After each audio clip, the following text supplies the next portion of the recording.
women spend so much time often editing themselves and trying to decide what's acceptable and what's not acceptable. And so we talk about authenticity in leadership.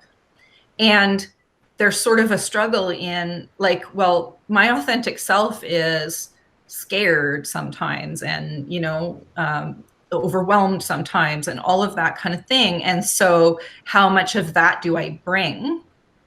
And so it's, you bring your vulnerability, but you also assess how much of that, right? Like I think about when I first started my own business, right? I joke about it now. I'm like, my sales process wasn't very effective because it was essentially like, I really kind of suck. And I would try to help you as much as I could, but like, I can't make any promises because I really don't know. And sometimes I'm just such a mess. And so, but I really need the work. So if you could hire me, that would just be wonderful. Right? It's like, that's not very effective. No. That's too much vulnerability, right? And yes. But saying to a client, oh man, I don't have it all together either, is actually a really good thing because it helps the client to feel like, oh, you're a human being too, right? So, yes. So, as a leader, it's, you bring your whole self, right? And I think so often what we trim off is our personality, and that's actually not the right part to trim off. But if part of our personality is being irreverent, then there's a way to do that at work versus a way to do that personally, right? So, you might swear like a trucker outside of work, and maybe you manage that a little more when you're at work, that kind of thing, right? But it's not trimming off that part of your personality. It's what does that part of me look like at work versus personally.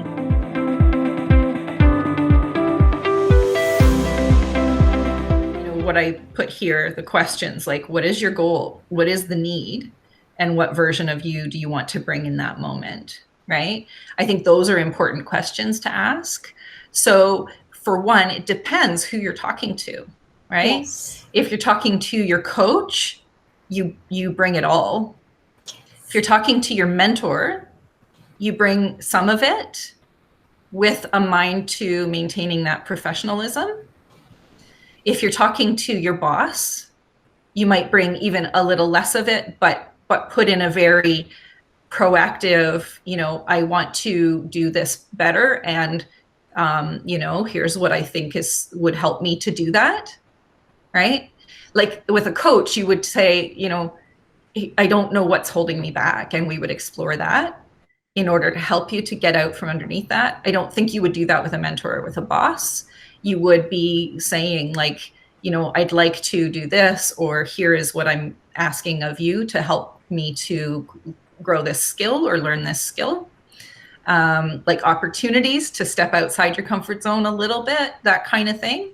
And saying, I get kind of nervous about speaking up in meetings, I think is perfectly acceptable. You own the emotion, but owning the emotion and displaying the emotion or going deep on it, I think there's a difference there. Yeah. So I think it's layers, it's degrees of what's appropriate. And thinking about what is this person's role and what's their purpose in, it's so not being vulnerable to your boss at all is a real, it's really unfortunate. And I think unfortunately a lot of bosses make it really hard to be vulnerable. But if you're not being vulnerable at all to your boss and you're just trying to present the right picture, your boss cannot help you grow. So it is important to show some vulnerability, but it's more labeling and identifying what's happening and then asking for what you need in order to be able to overcome that. Here is what I feel and this is what it looks like, right? Yes. So when I go quiet in a meeting, it's often because I'm, overthinking and feeling a bit perfectionist about what I'm going to say. So, what would really help me is if you would call on me more or something like that as I'm trying to work on it. So you continue to own your own development, but then you ask from the boss what you need. Yes. And then there's another one, because if you're with your team of direct reports, you still need to show vulnerability, because not showing vulnerability is really, it's what gets your team to not share what's happening with them. So you have to model it.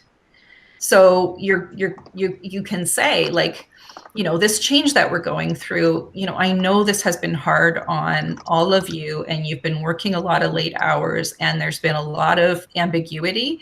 And actually, you know what? I've found that kind of stressful. So I can well imagine that it's been really stressful on you. Let's talk about what we can do to get through the next 2 months and have this work better, something like that, right?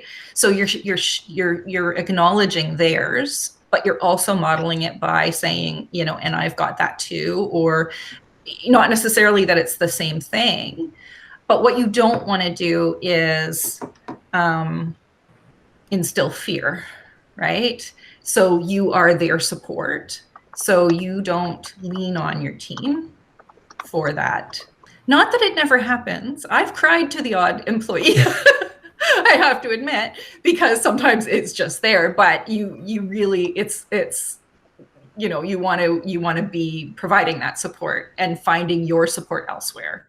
Yes. It's sort of like, crying to your children about the low bank account. You can say, yeah, nope, it's not in the budget right now because we had to fix the car, but you're not going to be like, I'm so worried about money, oh my God, blah, blah, blah, because that's just going to create a lot of anxiety.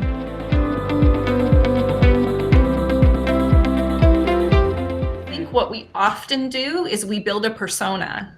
Mm-hmm. Right? And that's actually what I'm trying to help to steer women away from doing. Gotcha. Don't build a persona. It's the same core. So who was I as a student? Yeah. And what is the me that's at the core of who I was as a student?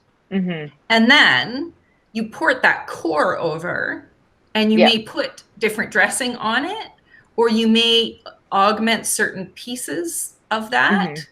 Right? But it's not going to be, I'm going to create a whole different person. Yeah. It's not like trying to create a character for yourself to try to portray. It's like figuring out, doing more reflection, I guess. Yeah. So it's knowing, who am I? What is my personality? What are the things, like, I think this is a really important piece, right? What are the things that my friends and family adore about me? Yes. It's very likely that if you're creating a persona, you're going to actually carve those pieces off. And yet that's the thing, those are the things that you should port over. What is really important to me? What am I passionate about? What do people just glom onto me for? What do they love about me? That stuff needs to be there. That's an important part of you. So you don't want to create this mask, this whole different person. So there's no mask. That's what I'm saying, is there's no mask. It is about it's almost like the that thing, I just said there's no mask, and so this doesn't work, the analogy doesn't work really well, but how that thing with all the pins, and you can like push it against your face and the shape of your face will come out. Well, if you think of those pins as your personality, they're all there, right? Which things do you push forward? Which things do you ease back? But you're not adding new pins. Like, it's all you.